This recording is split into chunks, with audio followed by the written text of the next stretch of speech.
3 May 2025 north గోవాలో షిర్గావ్ విలేజ్లో శ్రీ లాయిరాయి దేవి temple దగ్గర ఒక స్టాంపీడ్ అనేది జరిగింది. అరౌండ్ 3 to 4 AM ఈ స్టాంపీడ్ అనేది అయ్యింది. దీన్ని తెలుగులో తొక్కిసలాట అని కూడా అంటారు. అకార్డింగ్ టు రిపోర్ట్ 6 people చనిపోయారు and over 70 people were injured. అసలు అక్కడ ఎగ్జాక్ట్లీ ఏమైంది, ఈ స్టాంపీడ్ రావడానికి కారణం ఏంటి, అసలు ఇండియాలో ఈ స్టాంపీడ్స్ యొక్క ప్రాబ్లం ఇంత ఎక్కువగా ఎందుకుంది, ఇండియా ఏ మెజర్స్ తీసుకుంటే ఈ స్టాంపీడ్స్ని అవాయిడ్ చేయొచ్చు, ఈరోజు వీడియోలో తెలుసుకుందాం. సో ఇప్పుడు గోవా స్టాంపీడ్కి వచ్చేస్తే, నార్త్ గోవా షిర్గావ్ విలేజ్లో శ్రీ లాయిరాయి దేవి టెంపుల్ దగ్గర ప్రతి సంవత్సరం జరిగే శ్రీ లాయిరాయి దేవి జాతరకి వేల మంది భక్తులు వచ్చారు. ఇది ఒక 6 రోజుల జాతర అనమాట. అక్కడ నించుండే దగ్గర ఒక స్లోప్ లాంటిది అనేది ఉండే. సో అక్కడ నించుండే దగ్గర అరౌండ్ 3 to 4 AM కొంతమంది స్లిప్ అయ్యారు. స్లిప్ అయ్యి వాళ్ళు రోల్ అవుతూ వస్తూ మిగతా వాళ్ళ మీద కూడా పడుతూ ఈవెన్చువల్లీ ఇది ఒక స్టాంపీడ్ లాగా అయిపోయింది and 6 people were killed and over 70 people were injured. Stampede అనేది ఎగ్జాక్ట్ రీజన్ అనేది ఇంకా అండర్ ఇన్వెస్టిగేషన్లో ఉంది. మనకు అంత ఎగ్జాక్ట్ రీజన్ అనేది తెలియదు.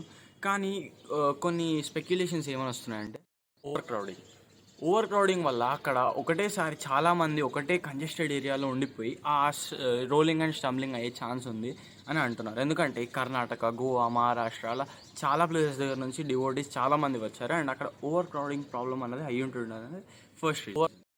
సెకండ్ రీజన్ వచ్చేసి అక్కడ స్లోపింగ్ గ్రౌండ్స్ ఉండే. ఏంటంటే అక్కడ కొంచెం గ్రౌండ్ బాగా స్లోప్ ఎక్కువ ఉండే అండ్ అక్కడ నారో లేన్స్ ఉండే. లేన్స్ అనేవి ఎక్కువ వెడల్పుగా లేవు, చాలా నారోగా ఉన్నాయి. సో అక్కడ పక్కన షాప్స్ అవి ఇవి ఉన్నాయి. సో అక్కడ కంజెషన్ అయిపోయి కొంతమంది టంబుల్ అయిపోయి అలా అయ్యే ఛాన్స్ కూడా సెకండ్ రీజన్ ఉంది. ఈ థర్డ్ రీజన్ అనేది అంత సెన్స్ అయితే మేక్ చేయదు. ఎందుకంటే 2 groups మధ్యలో ఫైట్ అయి ఉంటుంది అని చెప్పి కొన్ని స్పెక్యులేషన్స్ వస్తున్నాయి. కానీ ఐ డోంట్ థింక్ సో ఇదైతే ఒక పాసిబుల్ రీజన్ అయి ఉండొచ్చు. దీనికి రెస్పాన్స్గా ఒక మ్యాజిస్ట్రియల్ ఎంక్వైరీ అనేది సెటప్ చేశారు, which is led by the Revenue Commissioner Sandeep Jacks. Government యొక్క యాక్షన్. ఈ ఇన్సిడెంట్ తర్వాత గోవా ఒక గవర్నమెంట్ అనేది హై అఫీషియల్స్ అనేది ట్రాన్స్ఫర్ చేసింది. ఈ లిస్ట్లో డిస్ట్రిక్ట్ కలెక్టర్ ఇంకా సూపరింటెండెంట్ ఆఫ్ పోలీస్ కూడా ఇంక్లూడ్ అయ్యి ఉన్నారు. మన ప్రైమ్ మినిస్టర్ మోడీ గారు అయితే వారి కండోలెన్సెస్ అయితే ఎక్స్టెండ్ చేశారు to the victim families and their loved ones. ఈ ఇన్సిడెంట్ తర్వాత మెడికల్ రెస్పాన్స్ ఎలా ఉండే, ఈ ఇన్సిడెంట్లో ఓవర్ 70 people వర్ ఇంజ్యూర్డ్. దీనిలో 13 members గోవా మెడికల్ కాలేజ్లో అడ్మిట్ అయి ఉన్నారు. వెంటిలేటర్స్తో ఉన్న ఒక స్పెషల్ ఐసీయూ కూడా సెటప్ చేశారు to treat the victims of this accident. దీనికి హెల్త్ మినిస్టర్ విశ్వజిత్ రాణే గారు ఒక టీమ్ ఆఫ్ స్పెషలిస్ట్ డాక్టర్స్ ఈ విక్టిమ్స్ అనేది ట్రీట్ చేస్తుంది అని చెప్పి ఒక ప్రామిస్ చేశారు. దీనికి రెస్పాన్స్గా గోవా గవర్నమెంట్ అనేది నెక్స్ట్ 3 days గవర్నమెంట్ సపోర్ట్ చేసి ఆ జాతరలు కానీ అవన్నీ స్టాప్ చేసేసింది. అండ్ ఇక్కడ విజయ్ సర్దేశాయ్ లాంటి పొలిటీషియన్స్ అయితే ఇక్కడ కాంపెన్సేషన్ కోసం కూడా డిమాండ్ చేశారు. ఇది గోవా స్టాంపీడ్ గురించి అయిపోయింది. సో ఇండియాలో ఈ స్టాంపీడ్ యొక్క ప్రాబ్లం అనేది ఇంత ఎక్కువగా ఎందుకు ఉంది ఇప్పుడు తెలుసుకుందాం. ఇండియాలో అయిన కొన్ని మేజర్ స్టాంపీడ్స్ గురించి ఇప్పుడు మాట్లాడుకుందాం. కుంభ్ మేళా 2024 స్టాంపీడ్. ఈ స్టాంపీడ్లో over 50 people lost their lives and hundreds of people were injured. ఈ స్టాంపీడ్ అన్నది around banks of the river దగ్గర జరిగింది during the Kumbh Mela. Uttar Pradesh religion procession stampede 2023. ఈ స్టాంపీడ్లో అట్లీస్ట్ 30 మంది అయితే చనిపోయారు డ్యూరింగ్ అ రిలీజియస్ ప్రొసెషన్. మన కంట్రీలో ఈ క్రౌడ్ మేనేజ్మెంట్ కానీ క్రౌడ్ కంట్రోలింగ్ కానీ ఎంత పూర్ ఫెసిలిటీస్ ఉన్నాయో మనకి దీనివల్ల తెలుస్తుంది. Madhya Pradesh temple stampede. ఈ స్టాంపీడ్లో ఆల్మోస్ట్ 15 people అనేది ఒక టెంపుల్ స్టాంపీడ్ దగ్గర చనిపోయారు. దీనివల్ల నేషన్ మొత్తం ఒక షాక్లో ఉండే. మనం ఈ స్టాంపీడ్స్ గురించి ఎక్కువ మాట్లాడుకోము ఇండియాలో. లైక్ చాలా ప్రాబ్లమ్స్ గురించి మాట్లాడుకుంటాం కానీ ఈ స్టాంపీడ్స్ గురించి ఎక్కువ మాట్లాడుకోము. కానీ స్టాంపీడ్స్ అయితే over the last decade almost over 700 to 800 people యొక్క లైఫ్స్ అనేది తీసుకుంది and more than 1000 people were injured.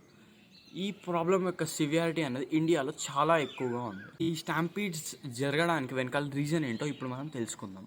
Poor crowd management అనేది సరిగ్గా లేకపోవడం వల్ల లేదంటే ఓవర్ క్రౌడింగ్ వల్ల కానీ ఈ స్టాంపీడ్స్ అనేది జరిగే అవకాశం అనేది ఉంటుంది. దీనికి సెకండ్ కాంట్రిబ్యూటింగ్ రీజన్ వచ్చేసి ల్యాక్ ఆఫ్ సివిక్ సెన్స్ అంటే ఒక basic senses with which human can go into their nation. So ఆ ల్యాక్ ఆఫ్ సివిక్ సెన్స్ ఇండియన్స్లో చాలా ఎక్కువగా ఉండడం వల్ల ఇది అవుతుంది. ఎందుకంటే వాళ్ళని ఎక్కువ ప్రయారిటైజ్ చేసుకుంటారు than the rules and laws. వాళ్ళు లైక్ ఆ రూల్స్ అనేది మరీ అంత పాటియాలి అని చెప్పి అంత పట్టించుకోరు. They will just go on with their and they will personalise themselves before the law. So ఇదనేది ఒక చాలా పెద్ద ప్రాబ్లం. ఫ్యూచర్ వీడియోలో కూడా ఒక వీడియోలో సివిక్ సెన్స్ అనేది చాలా మేజర్ రోల్ ప్లే చేయబోతుంది. నెక్స్ట్ వీడియోలో మీరు దాని గురించి తెలుసుకుంటారు. అండ్ చాలా ఇండియన్స్ వచ్చేసి ఈ సివిక్ సెన్స్ లేకపోవడం వల్ల పబ్లిక్ ప్రాపర్టీస్ని కూడా వాళ్ళ ప్రైవేట్ అనుకొని అక్కడ స్పీడింగ్ చేయడం కానీ ర్యాష్ డ్రైవింగ్ చేయడం కానీ లేదంటే మన త్రో చేయడం కానీ ఇలాంటివన్నీ చూస్తుంటాం. కానీ వేరాజ్ ఇన్ బయట దేశాలు లైక్ సింగపూర్ కానీ లేదంటే చాలా దేశాల్లో చూసుకోండి ఇలాంటిదైనా అస్సలు ఉండదు because of strict implementation of laws. ఆ స్ట్రిక్ట్ ఇంప్లిమెంటేషన్ ఆఫ్ లాస్ అనేది మన ఇండియాలో ఎక్కడో ఒక్క దగ్గర మిస్సింగ్ అనేది ఉందని చెప్పి నాకు అనిపిస్తుంది. సో ఇప్పుడు ఈ స్టాంపీడ్స్ ఎలా జరుగుతాయి, ఏమేమి ఎగ్జాంపుల్స్ అవన్నీ చూసాము. సో ఇప్పుడు ఈ స్టాంపీడ్స్ అనేది ఎలా ఆపవచ్చు, వీటికి కొన్ని సొల్యూషన్స్ ఏంటో ఇప్పుడు డిస్కస్ చేద్దాం. ఫస్ట్ వన్ వచ్చేసి ప్రాపర్ ప్లానింగ్. ఈ ఈవెంట్ యొక్క organisers, that may be government or private organisers, వాళ్ళు కరెక్ట్గా క్రౌడ్ని అంచనా వేసి ఆ క్రౌడ్కి తగ్గట్టు అరేంజ్మెంట్స్ చేయాలి. Like recruiting the security personal, లేదంటే అక్కడ కొంచెం ఏరియాని పెంచడం కానీ, లేదంటే అక్కడ స్టాల్స్ కొంచెం రిమూవ్ చేయడం, అలాంటివి ఏమైనా కొన్ని చేయాలి. So that this could be happen peacefully. And కొన్ని ఇన్ఫ్రాస్ట్రక్చర్ అప్గ్రేడ్స్ కూడా కావాలి. అన్ని ప్రాపర్ ఈవెంట్ మేనేజ్మెంట్ త్రూ కూడా కావు. కొన్ని ఏంటంటే ప్రాపర్ ఇన్ఫ్రాస్ట్రక్చర్ అప్గ్రేడ్స్ కావాలి. సో అంటే కొంచెం వైడర్ రోడ్స్ కానీ, లేదంటే కొంచెం వైడర్ వెయిటింగ్ లైన్స్ కానీ అలాంటివి కొంచెం ఉంటే దాట్ విల్ బీ బెటర్.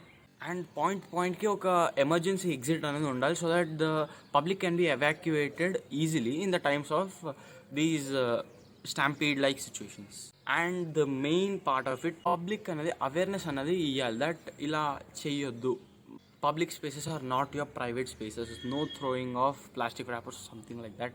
అసలు ఏం పడేయొద్దు. You need to follow the queues, అంటే you need not break the queues because every one is waiting. And దీనివల్ల ఒక పీస్ఫుల్ ఎన్విరాన్మెంట్ అనేది క్రియేట్ అవుతుంది. అండ్ ఇంకొకటి స్ట్రిక్ట్ ఎన్ఫోర్స్మెంట్స్ ఆఫ్ లాస్. ఆ గవర్నమెంట్ అన్నది ఈ లాస్ని చాలా స్ట్రిక్ట్గా ఇంప్లిమెంట్ చేయాలి so that the citizens would be a little more disciplined. So I hope మీరు కూడా ఇవి పాటిస్తారని చెప్పి దట్ ఎక్కడన్నా పబ్లిక్ స్పేసెస్ కానీ లేదంటే ఎక్కడైనా క్రౌడెడ్ ఏరియాస్కి వెళ్ళినప్పుడు you need to maintain peace at all times. And అక్కడ సెక్యూరిటీ పర్సనల్ కానీ వాళ్ళు చెప్పే మాటలతో మనం కంప్లై అవ్వాలి. And we need to proceed with what they say because అక్కడ విషయాలు మనకంటే బెటర్ వాళ్ళకి తెలుసు. So we need to follow them. And by following these all, we could get a peaceful environment in which everyone could enjoy their experience. So ఈ video మీకు నచ్చింది అనుకుంటున్నాను. So ఒకవేళ మీకు ఈ వీడియో నచ్చితే కానీ లైక్, షేర్ అండ్ సబ్స్క్రైబ్ చేయండి. That would give me a lot of motivation to make the next videos. Thank you.